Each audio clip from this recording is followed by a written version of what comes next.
Agora é interessante, Fábio, porque você é presidente da Associação Cannabis Medicinal de Minas Gerais, né? E aí eu vou começar com, né, uma pergunta assim, a cannabis é uma droga? Olha, eu vou te fazer uma outra pergunta. A fluoxetina é uma droga?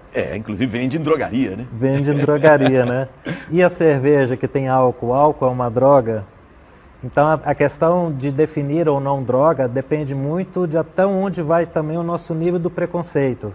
Porque muito da cannabis, né, dessa consideração dela como droga, é algo estigmatizado na nossa sociedade. A gente tem que entender como que isso começou e também como começou o uso da cannabis. Aí eu vou voltar bem lá atrás, no passado, né? Essa planta é uma planta que a gente tem referência de uso dela lá na Índia antiga, né, da época lá de Shiva.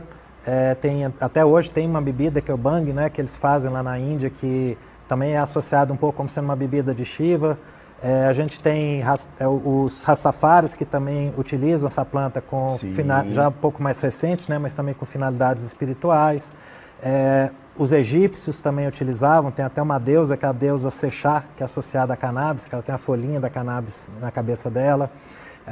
Hoje nós temos achados, né, arqueológicos, por exemplo, em Israel, de templos arqueológicos da época de Jesus, que dentro desses templos a gente tem, por exemplo, um altar, que lá tinha uma resina colada no altar que eles rasparam e foram analisar. O que tinha na resina? Cannabis misturada com olíbano.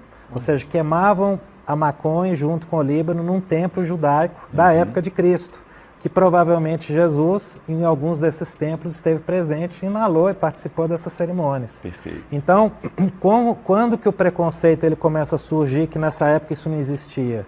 Ele surge vinculado ao preconceito, ao racismo com o preto. Né? A gente teve a chegada da cannabis, da maconha, né, para o Brasil, vinda com os escravos. Sim. E também chegando lá na América, né, nos Estados Unidos, também com os escravos.